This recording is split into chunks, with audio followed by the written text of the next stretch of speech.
한국은행이 기준금리를 연 3.5%로 5번 연속 동결했습니다. 이창용 총재는 금리가 1~2%대로 낮아질 가능성은 크지 않다며 감당할 수 있는 투자를 해야 한다고 경고했습니다.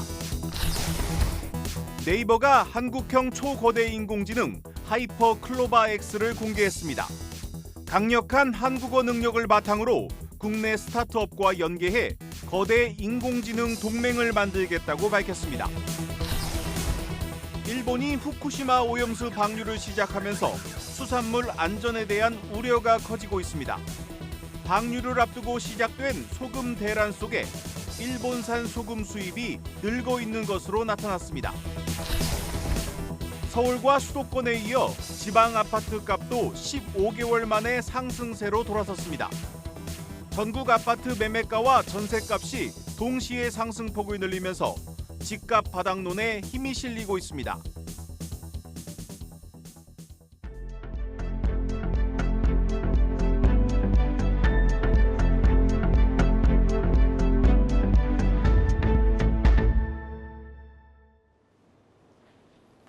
뉴스플러스 시작합니다.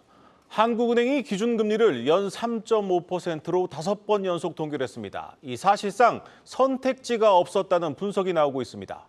이 물가는 안정을 되찾았지만 중국의 위기 속에 우리나라 성장에 대한 의구심은 더 커졌습니다. 반면에 가계부채가 다시 큰 폭으로 늘어나기 시작했다는 점, 여기에 미국 연준이 한 차례 정도로 금리 인상을 멈출지도 아직 확실치 않습니다. 하는 입장에서는 그저 지켜볼 수밖에 없는 상황입니다. 경제부 김보미 기자와 조금 더 자세히 짚어보겠습니다. 김 기자, 시장의 예상대로 일단 동결입니다. 일단 한국은행이 이 1순위 목표로 꼽고 있는 이 물가부터 한번 짚어보죠. 네, 한국은행은 물가 상승률이 당초 예상대로 움직이고 있다고 평가했습니다. 먼저 이창용 총재 발언부터 직접 확인해 보시겠습니다. 소비자 물가 상승률은 8월부터 다시 높아져 연말까지 3% 내외에서 등락할 것으로 보이는데 이는 당초 예상했던 흐름이고 금년 중 상승률도 지난 5월 전망치에 부합하는 3.5%로 전망됩니다. 그러니까 비록 이 물가 상승률이 다시 튀어오르기는 하겠지만 이 또한 이미 예상 시나리오에 포함돼 있었던 부분이기 때문에 이 추가 금리 인상보다는 동결을 통한 긴축을 택했다는 설명입니다. 네, 하지만 미국 연준이 예상보다 좀 큰 폭으로 금리를 올린다면 좀 얘기가 달라지지 않겠습니까? 네, 그렇습니다. 이 총재는 오늘 금통위원 6명 전원이 이 최종금리 수준을 3.75%까지 열어놓자라고 했다면서 그 근거 중 하나로 미국 연준을 꼽았습니다. 미국 연준이 금리를 인상한다면 지금으로서는 한 25bp 정도 수준 정도가 될 것으로 예상이 되는데 만약에 그 이상으로 금리를 올린다거나 혹은 또 미국의 긴축 기조가 예상보다 더 길어질 경우 이 환율 변동성이 더 커질 수 있다라는 겁니다. 현재 한미 금리 격차 그리고 환율 자체는 큰 틀에서 봤을 때 크게 우려할 만한 수준은 아니다라면서도 이 변동성이 확대되는 데 대해서는 좀 경계감을 나타냈는데요. 오늘 원달러 환율은 17원, 전거래 대비 17원 급락한 1,322원에 마감을 했습니다. 만약 미국 연준이 시장 예상치인 25bp를 넘어서 그 이상으로 금리를 인상하게 될 경우에는 우리나라 한국은행도 역시 추가 인상을 고려해 볼 수 있다는 의미로 해석이 되고 있습니다. 네, 오늘 이창용 총재도 내일 밤 이 파월 의장의 잭슨홀 미팅 연설에 기조가 중요하다고 언급을 했습니다. 일단 현재로서는 연준이 9월 기준금리를 동결할 것이다. 이런 분석이 지배적이죠. 네, 그렇습니다. 시카고 상업골에서 이 배드와치에 따르면 9월 동결 전망에 조금 더 힘이 실리는 모습입니다. 네. 현지 시간으로 22일 무디스에 이어서 S&P 역시 미국의 중견은행 5곳에 대해서 이 신용 등급을 강등했는데요. 이렇듯 미국의 경우에는 연쇄적으로 은행 리스크를 키울 수 있다라는 점에서 이 미국의 추가 인상 가능성이 현실화될 이런 가능성은 지극히 낮다라는 게 지금 현재 국내 증권가의 시각입니다. 그럼에도 일각에서는 지금 11월 25bp 추가 인상 가능성이 또 조금씩 올라오고 있기 때문에 이 파월 의장의 발언을 조금 더 유심히 지켜봐야겠습니다. 네, 그런데 이 중국의 경제 위기 속에 우리 경제의 이 상저하고 전망이 좀 흔들리고 있습니다. 그런데 한국은행은 오늘 올해 전망치는 그대로 유지하고 오히려 내년 전망치는 낮췄네요. 이건 왜 이런 겁니까? 이 총재는 이 부동산 리스크로 인해서 중국 경제 성장률이 특별히 조정되지는 않았다라고 설명을 했습니다. 그러면서 이 중국 경기 침체 가능성이 커진 것뿐이지 현실화 여부는 조금 더 지켜봐야 된다라고 좀 부연을 했는데요. 네. 하지만 내년 경제 성장률 말씀하셨던 것처럼 2.2%로 조금 낮춰 잡았습니다. 중국 리오프닝 효과를 전제로 내다본 전망치였던 만큼 이 경기 회복 시점이 뒤로 밀리고 있는 부분은 어느 정도 좀 고려했던 것으로 보이는데요. 이 총재는 당초 예상으로는 하반기부터 이 중국의 리오프닝 효과가 본격화되기 시작을 해서 내년이면 안정적인 경기 회복이 가능할 것으로 봤는데 지금 중국 부동산 시장 흐름을 좀 내다봤을 때 내년에 빠른 회복은 힘들어 보인다고 말했습니다.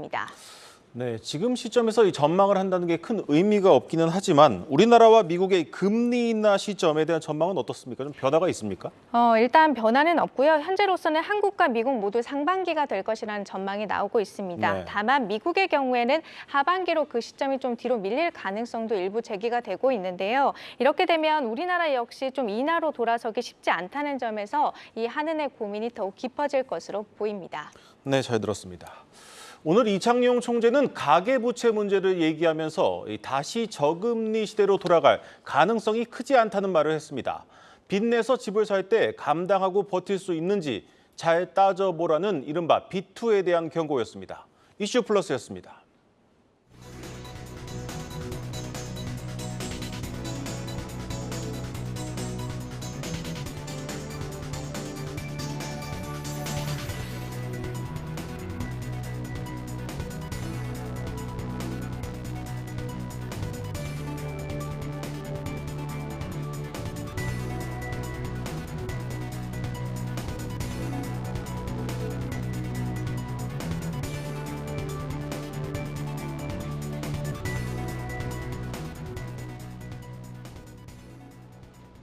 마켓플러스 첫 번째 이슈는 생성 AI 새 시대를 연다입니다.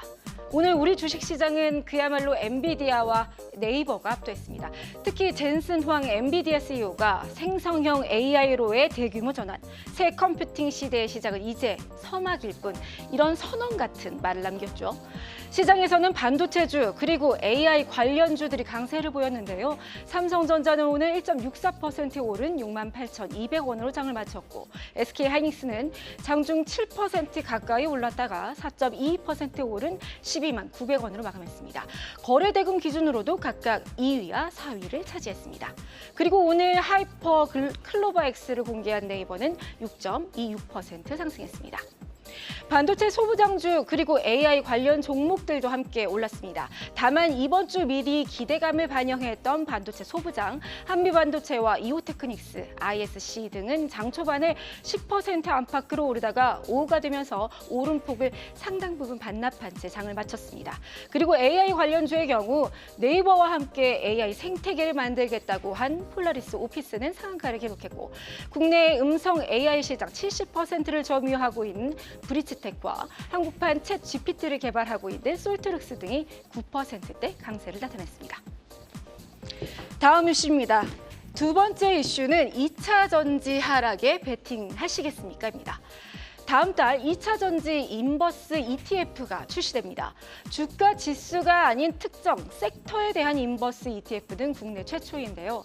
KB자산운용은 2차 전지 지수 구성 종목 중 시가총액 상위 10개 종목에 추종하는 ETF를 정방향뿐 아니라 역방향, 그러니까 인버스 상품도 동시에 출시하겠다고 밝혔습니다. 에코프로는 물론이고 LG 에너지솔루션, 포스코 퓨처엠, 삼성 SDI 그리고 SK이노베이션 등이 편입될 전망입니다. 에코프로와 에코프로 BM 비중만 40%에 달합니다. 사실 국내에서는 이 특정 업종에 대한 인버스 ETF가 처음이긴 하지만 해외에서는 보편화된 편입니다. 반도체와 에너지, 금융 등 섹터군은 물론이고 지난해부터는 테슬라, 엔비디아 등 단일 종목에 대한 인버스 ETF가 출시됐습니다. 국내에서는 2차 전지가 그 시작이 됐는데 올해 국내 증시를 뜨겁게 달군 2차 전지 종목들의 조정 그리고 그에 따른 단기 매매 수요를 겨냥한 것으로 풀이됩니다. 투자자들의 리스크 관리 해지 수단을 다양하게 할 여러 상품의 출시를 기대해 봅니다. 마지막 이슈입니다. 하루만 맡겨도 이자 금리형 ETF로 몰린다입니다. 최근 불안한 증시 상황에 따라 고금리 메리트를 노린 단기 투자 상품으로 뭉칫돈이 몰리고 있습니다. 오늘 시장에서 거래 대금이 가장 많았던 1위 종목은 삼성전자도 에코프로도 아니었습니다. 바로 코덱스 CD 금리 액티브 ETF였는데요. 이 상품은 지난 한 달간 순자산이 가장 많이 증가한 ETF이기도 합니다. 무려 7,456억 원가량이 늘어났습니다. 이 상품 외에도 타이거 KOFR 금리 액티브와 타이거 CD 금리 KRS ETF 등 금리형 ETF로 자금이 쏠리고 있는데 이 중 타이거 CD 금리 투자 KRS ETF는 순자산 5조 원을 넘기면서 ETF 전체 1위에 매우 가까워졌습니다. 금리형 ETF는 하루만 자금을 넣어도 손실 없이 이자를 받을 수 있어서 파킹형 ETF라고도 불리죠. 기존에는 기관들이 유효의 자금을 넣었었는데요. 최근에는 개인들의 머니마켓 펀드가 9개월 만에 최대 규모로 커지는 등 투자 대기 자금이 커지고 있으면서 이 같은 단기 운용 상품에 대한 관심은 계속될 것이라는 전망입니다. 지금까지 마켓플러스였습니다.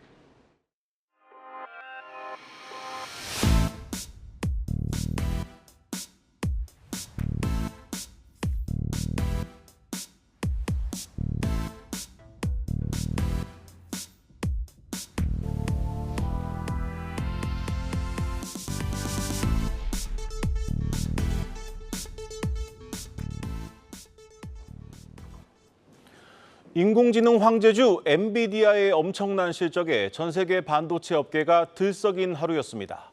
이런 분위기 속에 엔비디아는 지금도 없어서 못 파는 인공지능 칩 생산량을 내년까지 4배로 늘리겠다고 밝혔습니다. 박찬휘 기자입니다. 2분기 어닝 서프라이즈를 기록한 엔비디아가 호실적의 밑거름이 된 고성능 AI 칩 생산 확대에 나섭니다. 엔비디아는 올해 50만 대 수준인 고성능 AI 칩 H100의 생산량을 내년엔 최대 200만 대까지 4배 늘릴 것으로 전해졌습니다. H100은 엔비디아가 지난해 10월 새롭게 선보인 그래픽 처리 장치로 고성능 AI 시스템을 구축하기 위해선 반드시 필요한 핵심 부품으로 꼽힙니다. 개당 가격이 4만 달러, 우리 돈 5천만 원을 넘지만 수요가 끊이지 않아 공급이 부족한 상황입니다. 챗 GPT의 등장 이후 생성형 AI 수요가 폭발하면서 개별 기업뿐 아니라 국가 차원에서도 H100 구하기 경쟁을 벌이고 있습니다. 파이낸셜 타임스는 사우디아라비아와 아랍에미리트가 AI 역량 강화를 위해 H100 구매 경쟁에 나섰다며 이어 미국과 영국 정부도 엔비디아의 AI 칩을 대거 주문했다고 전했습니다. 엔비디아 측에 따르면 이미 내년도 생산분에 대한 예약 판매가 마감된 것으로 알려졌습니다. 엔비디아는 이 같은 AI 칩 수요 급증에 힘입어 3분기 시장 컨센서스를 크게 웃도는 가이던스를 제시하며 호실적 행진을 이어갈 것으로 자신했습니다. 고성능 AI 칩에 대한 폭발적인 수요가 다시 한번 확인되자 월가에선 주춤했던 AI 테마에 대한 열기도 다시 살아날 것이란 관측을 내놓고 있습니다. 히만슈 창그라 얼라이드 마켓 리서치 반도체 부문 수석 분석가는 AI 반도체 시장 규모가 2031년에 2,636억 달러, 우리 돈 348조 원 수준으로 성장할 것이라고 내다봤습니다. 한 IT 분석 전문가는 AI 산업 선두주자 엔비디아에 대해 반도체의 설계와 제조를 동시에 하는 만큼 실적이 가파르게 증가할 것이라며 주가가 1,000달러까지 오를 것이라고 전망했습니다. 한국경제TV 박찬희입니다.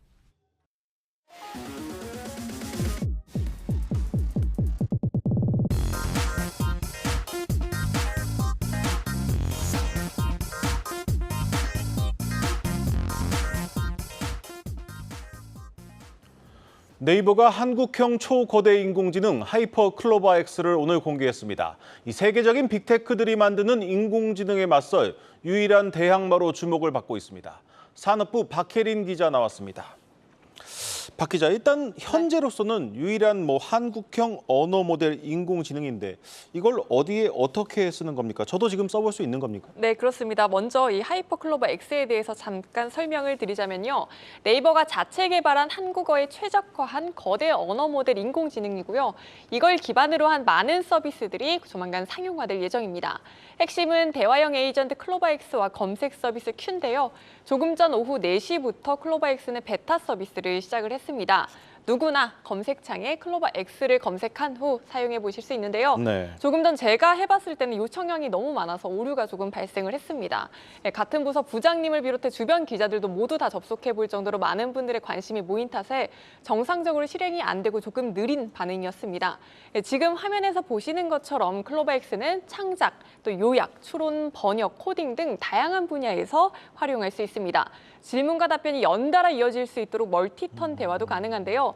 예를 들어 제가 쓴 자기소개서를 클로버X에 업로드하고 이를 통해 면접관처럼 나에게 질문해줘 이렇게 요청을 한다면 AI가 잇따라 저에게 질문을 하고 면접을 도와주는 형식입니다. 네. 사실 몇 년 전만 해도 와 대단하다라는 반응이 절로 나왔을 텐데 요새는 많은 분들의 눈이 높아져서 이런 기능 처음 보는 건 아니다 이런 반응도 있을 겁니다. 네. 대표적으로는 오픈 AI 챗 GPT와 유사한 서비스죠. 시장이 가장 주목하는 건 이 클로버X가 얼마나 정확한 정보를 전달할지입니다. 구글 바드 사태처럼 생성형 AI 한계로 꼽히는 할루시네이션, 즉 AI가 얼마나 거짓말을 하는 걸 줄일 수 있냐는 건데요. 일단 네이버는 내부 테스트 결과 자체 기술 탑재 후 이 현상이 72% 감소했다고 밝혔습니다. 네, 그렇군요. 그 네이버 하면 역시 이제 검색인데 이 곧 선보일 인공지능 검색, 이 Q는 어떤 서비스입니까? 네, 아마 이 사용자들에게 가장 와닿을 기술이 말씀하신 Q인데요. Q는 사용자의 니즈를 파악해서 예약과 결제까지 연결되는 것이 핵심 기능입니다. 예를 들면 제가 강아지와 함께 갈 제주도 명소 추천해줘 이렇게 검색을 하면 AI가 애완견 동반이 가능한 제주도의 명소를 추천을 해주고요. 이후 렌터카와 숙소 예약까지 추천해 이 예약과 결제까지 도와주는 방식입니다. 네. 네이버는 사용자가 Q를 통해 쇼핑이나 장소 예약 등을 보다 쉽게 할 수 있도록 다양한 서비스와 연계를 확대할 계획입니다. 이렇게 되면 네이버와 많은 사업자들이 더 공고하게 연결이 되겠죠. 최수연 네이버 대표는 네이버의 경쟁력은 다양한 서비스와 파트너들이 서로 연결돼 성장을 이끌고 이는 다시 플랫폼의 성장으로 이어지는 위닝 루프 구조라며 하이퍼클로버X는 이러한 위닝 루프를 더욱더 가속화할 것이라고 기대감을 드러냈습니다. Q는 다음 달부터 베타 서비스 이용해 볼 수 있습니다. 네, 그런데 이제 이미 글로벌 기업들의 인공지능이 상용화되고 있는 상황입니다. 한국어의 강점이 있기는 하는데 이 네. 후발주자에다가 국내 기업인 네이버 경쟁력이 있는 겁니까? 네, 오늘 하이퍼클로버X가 공개된 그 컨퍼런스에서 최수연 대표가 가장 먼저 한 말이 바로 그건데요. 네. 영상으로 한번 확인해 보시죠. 생성형 AI 시대에 네이버 잘할 수 있겠어? 라고 할 수 있을 것 같은데요. 생성형 AI 시대에서도 네이버의 가치와 경쟁력을 증명하고 이를 바탕으로 더 성장을 만들어낼 거라 저희는 답변 드리겠습니다. 네, 이렇게 최 대표는 구체적인 수치를 밝히진 않았지만 기술력 측면에서도 글로벌 경쟁력이 뒤떨어지지 않고 특히 강점은 한국어에 특화됐다는 점과 보안이라고 설명을 했습니다. 정확한 대답을 내놓기 위해선 언어와 문화에 대한 이해가 우선돼야 하기에 국내에 베팅한 네이버의 전략이 통할 거라는 건데요. 네. 성낙호 네이버 클라우드 기술 총괄은 카메라의 해상도에 비교를 하며 카메라의 해상도가 다르듯 한국에 특화됐다는 점은 한국의 해상도가 높다라는 것을 의미한다며 한국 시장을 타겟으로 하는 기업들은 네이버를 선택할 수밖에 없다라고 자신감을 드러냈습니다. 또 사실 모든 글로벌 기업들이 자사의 B2B 모델에 대해 데이터 유출에 대한 우려가 없다라고 말하긴 합니다만 네이버 측은 고객사 데이터 센터 내 폐쇄된 사내망으로 네트워크를 구성했기 때문에 글로벌 기업들의 국내 기업의 데이터가 유출되는 데 따르는 우려를 보완했다 이렇게 설명했습니다. 네, 일단 강한 자신감이 좀 엿보입니다. 근데 오늘 하이퍼클로버X가 공개되자 이 네이버 주가도 크게 뛰었습니다. 그렇다면 업계, 시장의 전반적인 평가는 어떻습니까? 네, 오늘 컨퍼런스 현장에도 굉장히 많은 분들이 오셨는데요. 전반적으로 네이버 준비 그동안 잘 해왔구나, 긍정적이다 이런 평가를 내놨습니다. 네. 일단 클로버X, 내달 공개될 Q를 직접 사용해보면서 기술력을 검증해봐야겠고요. 네이버가 이걸 개발하기 위해서 1조 원 이상 투자한 만큼 수익성으로 이어질 수 있는지가 관건입니다. 네. 네. 앞서 설명드린 클로버엑스나 검색 서비스 Q는 광고를 붙이지 않는다면 수익성이 뚜렷하지 않은데요. 네이버는 기업의 생산성을 높여줄 B2B 모델에서 수익성을 강화해 나갈 전략입니다. 디자인이나 코딩 등 이 기업의 생산성을 높여줄 프로젝트 커넥트 X와 각 기업별 특화 AI 모델을 만들어줄 클로버 스튜디오가 대표적인데요. 이미 네이버는 소카와 스마일게이트, SK, CNC 등 다양한 분야 기업들과 협력하며 하이퍼 클로버 X를 통해 광고와 콘텐츠 등 기존 사업의 성장뿐 아니라 다양한 B2B 영역에서도 성과가 기대되고 있습니다. 네, 잘 들었습니다. 이슈 플러스 박혜린 기자였습니다.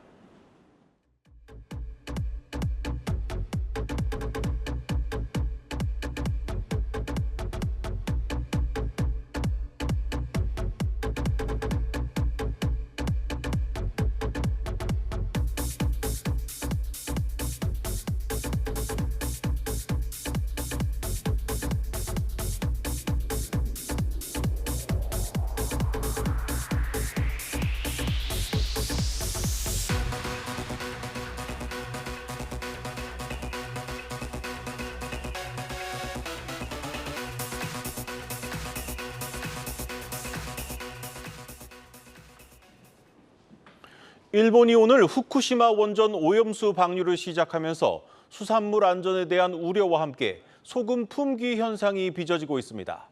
이런 가운데 일본산 소금 수입이 늘어나는 웃지 못할 상황이 벌어지고 있습니다. 지수희 기자입니다. 후쿠시마 오염수 방류를 앞두고 시작된 소금 품귀 현상. 국내 천일염 가격은 지난 6월 5kg당 13,400원까지 상승했는데 지난해에 비하면 20%나 비싸졌습니다. 국내 천일염을 주로 사용하던 급식업체들은 비싸진 천일염 대신 정제염 사용 비중을 늘리고 천일염 수입처 다변화 준비를 하고 있습니다. 급식업계 관계자는 당장 쓸 물량이 부족하진 않지만 비축 물량 수급에 문제가 생길 수 있기 때문에 호주나 중국 등 저렴한 제품의 수입처를 알아보고 있다고 말했습니다. 정제염을 주로 쓰는 식품업체들은 천일염에서 시작된 품귀 현상이 정제염으로 옮겨붙을까 앞다퉈 정제염 비축에 나서고 있습니다. 국내에서 유일하게 정제염을 생산하는 울산의 한 업체.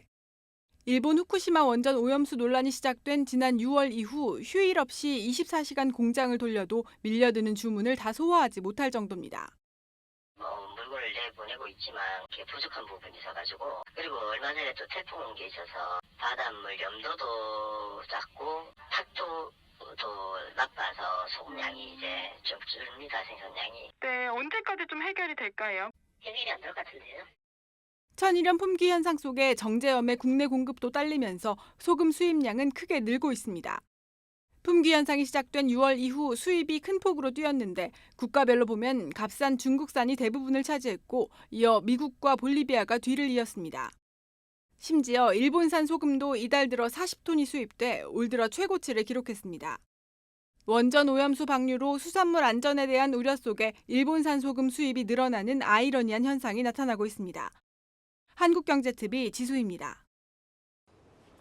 의료인공지능 기업 루닛이 10년 뒤인 2033년까지 매출 10조 원, 영업이익 5조 원을 달성하겠다는 야심찬 비전을 내놨습니다. 이를 위해 2천억 원 규모의 유상증자를 단행하기로 했습니다. 김수진 기자입니다. 루닛이 코스닥 상장 1년 만에 2천억 원 규모의 주주 배정 유상증자를 결정했습니다. 새로 발행되는 주식 규모는 185만 7,150주. 서범석 대표이사와 최대 주주인 백승욱 이사회 의장 등 주요 경영진은 배정 비율에 100% 참여합니다. 이번 유상증자로 확보한 자금은 AI 의료 플랫폼 개발, AI 암 진단 제품 개발, 신약 후보 물질 발굴, 기업형 벤처 캐피탈 설립 등 사업 다각화에 쓸 예정입니다.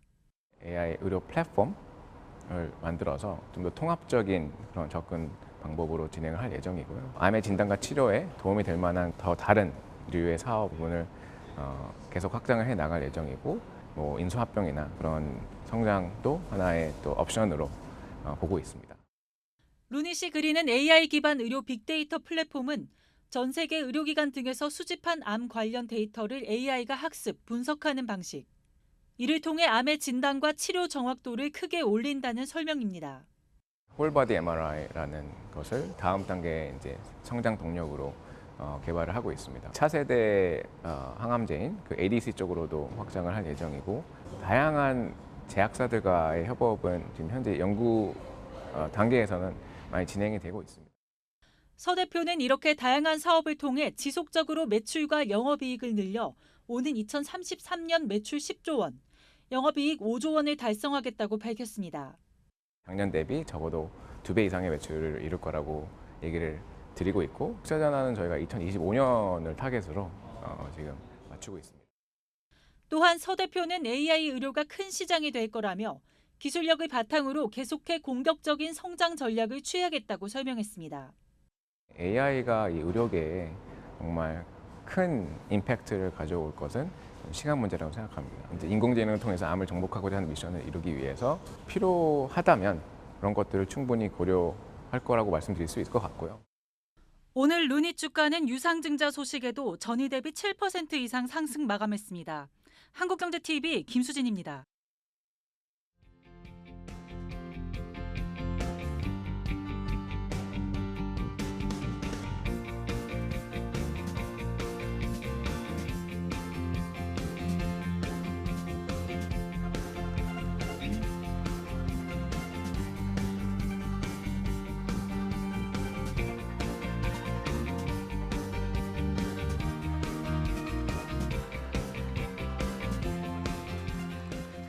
서울시는 모든 걸 다 바꾼다 하는 각오로 저출생 대책 마련에 총력을 기울이고 있습니다. 안임부부 지원, 임산부 다자녀 가족 지원, 신혼부부 등 생애 주기에 따른 대상별 맞춤형 정책을 순차적으로 오늘 협약을 통해서 서울시의 난자동결 시술 비용을 지원하여 여성들의 미래 출산에 기여하고 최근 시험관 시술 등으로 증가하고 있는 다태아들의 예기치 못한 질병이나 사고 위험 등을 보장할 수 있게 되어 저로서도 매우 뜻깊게 생각합니다.